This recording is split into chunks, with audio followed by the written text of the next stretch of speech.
যখন মানুষ মারা যায় কবরস্থানে নেওয়ার আগে খাটের মধ্যে রাখে কি না? রাখে। এই হাদিসটা সুনানে নাসাই শরীফের মূল কিতাবের 270 পৃষ্ঠার মধ্যে এসেছে। আন আবি সাঈদ আল-খুদরি রাদিয়াল্লাহু তাআলা আনহু قال قال رسول الله صلى الله عليه وسلم আল্লাহর নবীর সাহাবী হযরতে আবু সাঈদ খুদরি রাদিয়াল্লাহু তাআলা আনহু বলেন ইযা উদিয়াতিল জানাজাতু ফাহতামালাহা আর-রিজালু আলা আনাকিহিম। নবীর সাহাবী বলেন আল্লাহ রাসূল সাল্লাল্লাহু আলাইহি ওয়াসাল্লাম বলেছেন একটা মানুষ যখন মারা যায় ওই মানুষটাকে খাটের মধ্যে রাখা হয়, ওই খাটটাকে কিছু মানুষ কাঁধের মধ্যে নেয়, আলা আনাতিহিম, কাঁধের মধ্যে নেয় কিনা? খাটকে আমরা চারজনে চার কোণার মধ্যে দাঁড়িয়ে কাঁধের মধ্যে নেই। আমার নবী বলেন ফাইন কানাত সালিহাতান ক্বালাত কদ্দিমুনি কদ্দিমুনি। ওই খাটের ব্যক্তিটা যদি ঈমানদার ব্যক্তি হয়, ওই খাটের ব্যক্তিটা যদি নেককার বান্দা হয়, ওই খাটের ব্যক্তিটা যদি আমলে সালেহা নেক কাজ করে দুনিয়ার জমিনে, তখন ওই খাটের ব্যক্তি চার কোণার মধ্যে যে চারজন ধরেছে তাদেরকে ওই মৃত ব্যক্তির রুহটা ডেকে ডেকে বলে ও আল্লাহর বান্দা তুমি তাড়াতাড়ি আমাকে আমার কবরের দিকে নিয়ে যাও, যেই জায়গার মধ্যে আমাকে শোয়ানো হবে, যেই জায়গার কথাটা আমি দুনিয়াতে থাকতে কুরআনুল কারীমে শুনেছি, হাদিসে পাকে শুনেছি, আলেম ওলামার মজলিসের মধ্যে বসেছিলাম, ওই মজলিসের মধ্যেও শুনেছি, ওই কবর দেশ হচ্ছে আমার আসল দেশ, ওই জায়গাটা হচ্ছে আমার আসল জায়গা, আমাকে খুব দ্রুত তোমরা আমার সেই জায়গার মধ্যে নিয়ে যাও। সুবহানাল্লাহ। ঈমানদার ব্যক্তি বলে আমাকে যত তাড়াতাড়ি পারো তোমরা আমাকে আমার কবরের দিকে নিয়ে যাও, কারণ সেটা হচ্ছে আমার আসল জায়গা, সেখানে হচ্ছে আমার চিরস্থায়ী থাকতে হবে। ঈমানদার ব্যক্তি ডেকে ডেকে বলে।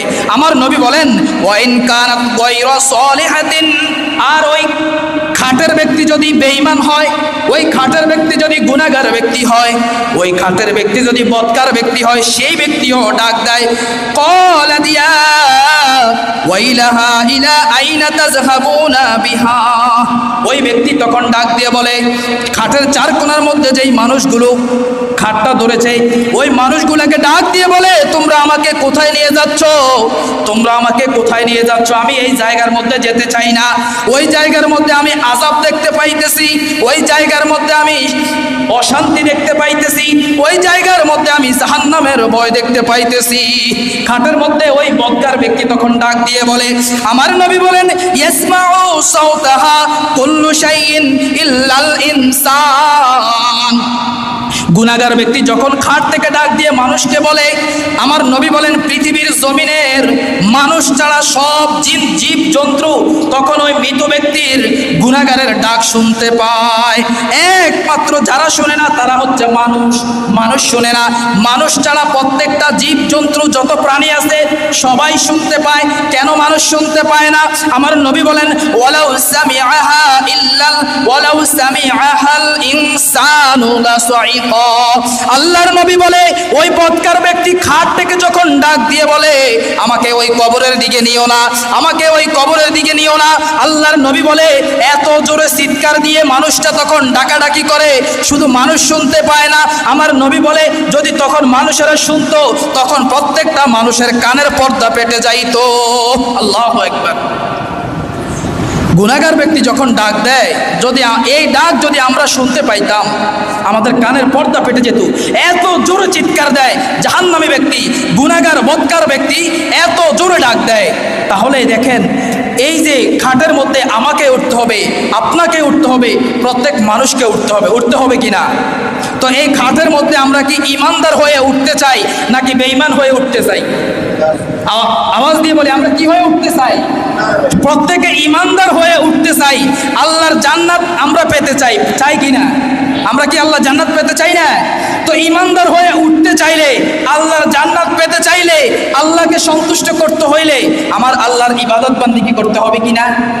আমার আল্লাহর ইবাদত বন্দেগী করতে হবে কিনা? 5 ওয়াক্ত নামাজ যে দিয়েছে আমাদেরকে পড়তে হবে কিনা? হক হালালি মোতাবেক চলতে হবে কিনা?